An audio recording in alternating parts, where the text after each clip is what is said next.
Selamat malam Ibu Misri, perkenalkan saya Najwa Karima, mahasiswi keperawatan yang bertugas pada malam ini. Saya ingin berbincang sebentar tentang kondisi Ibu. Boleh? Menurut data yang di buku, Ibu menderita penyakit diabetes ya. Kalau boleh tahu Bu, sejak kapan Ibu mengetahui penderita diabetes? Tahun 2019. Baik Bu, bagaimana perasaan Ibu saat pertama kali tahu? Awalnya badan merasa lemas, terus kepala pusing. Saya pikir waktu itu kurang darah, tapi begitu dicek ke puskesmas, ternyata gula darah saya itu waktu itu 430. Dan dokternya pun kaget waktu itu, sampai dokternya nanyain, ibu naik apa ke sini? Saya bilang aja naik motor. Kok bisa Bu? Ibu nggak apa-apa, katanya nggak apa-apa. Nah mungkin waktu itu gula 430 itu masih bisa untuk naik motor. Itu wajar sekali sih Bu, banyak pasien merasakan hal yang sama. Selama ini bagaimana cara Ibu mengontrol gula darah Ibu? Saya kan setelah di tahun 2019 itu sering ke puskesmas, kontrol setiap bulan sekali, dikasih obat. Waktu itu dikasih obat terus saya minum, tapi kadang-kadang juga saya lupa bawa obatnya waktu saya kerja, jadi akhirnya kadang minum, kadang enggak. Nah begitu kontrol lagi setiap bulannya, beberapa tahun kemudian sepertinya obat itu sudah enggak berfungsi lagi sama saya. Lalu dokter menyarankan dan mengasihkan insulin. Jadi akhirnya pada saat ini saya menggunakan insulin. Bagus Bu. Jadi Ibu rutin nggak menggunakan insulinnya? Untuk saat ini rutin sih. Saya paham Bu, selain obat, pola makan juga sangat berpengaruh. Kalau boleh tahu, bagaimana pola makan Ibu sehari-hari? Kalau pola makan sih saya memang jaga, dan juga sering makan sayur-sayuran. Cuman terkadang tuh kalau udah jajan di luar, saya sering juga makan kue, apalagi misalnya sama-sama teman, temen ngajak makan kue ya ikutan juga makan kue. Kadang juga pas waktu siang-siang waktu istirahat itu teman ngajak juga ke seperti minum es campur, yang manis-manis lah. Iya.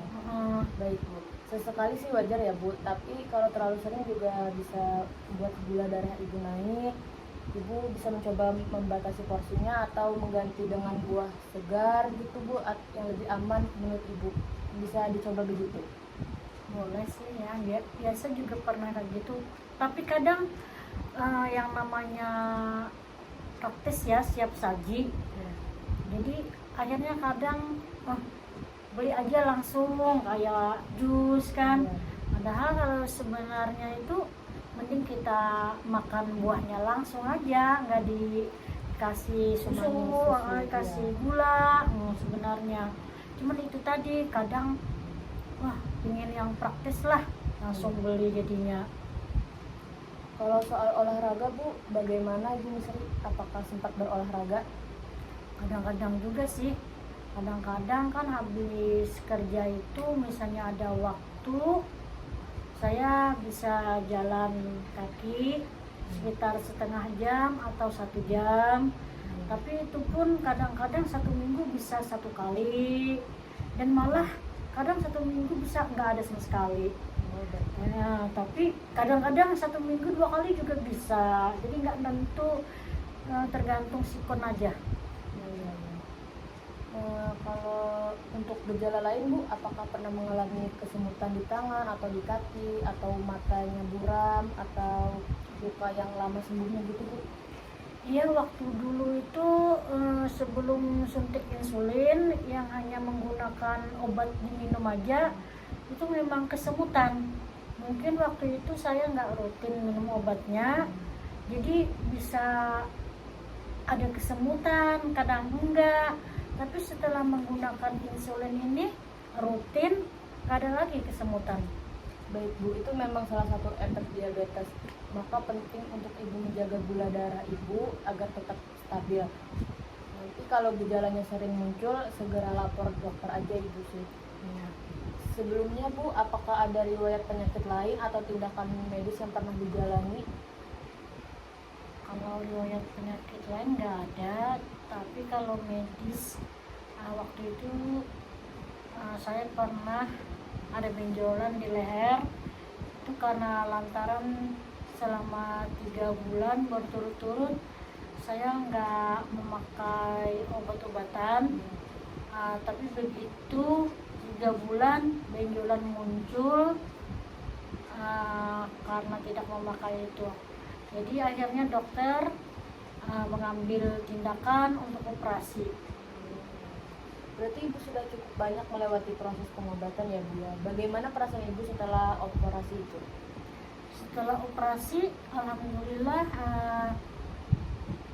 bisa terlaksana, dan saran dokter pun jangan sampai tidak menggunakan insulin, dan harus menggunakan insulin secara rutin agar tidak lebih fatal lagi, agar tidak lebih parah. Takutnya nanti ada benjolan lagi atau kayak seperti bisul lagi di lain. Baik Bu, itu bukti kalau Ibu kuat menghadapi berbagai ujian kesehatan. Sekarang kita bisa fokus menjaga kondisi Ibu agar gula darahnya tetap stabil supaya tidak muncul penyakit lain lagi. Bagus sekali Bu, kalau boleh tahu apa yang membuat Ibu tetap semangat menjaga kesehatan? Karena kesehatan itu kan untuk diri kita sendiri. Kalau misalnya sakit, yang repot kan mungkin yang repot juga suami, anak. Nah, dan saya juga harus kerja. Jadi gimana caranya supaya bisa kerja, supaya tidak menyusahkan suami dan anak. Jadi semaksimal mungkin saya harus sehat. Nah, dengan sehat itulah saya tidak ingin lagi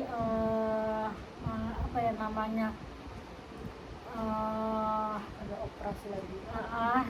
tidak pingin yang pokoknya intinya mengikuti apa saran dokter lah.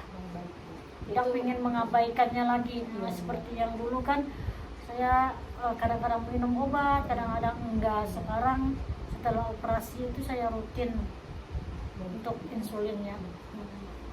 Itu motivasi yang luar biasa sih Bu. Dengan semangat seperti Ibu, saya yakin Ibu bisa menjalani perawatan dengan baik.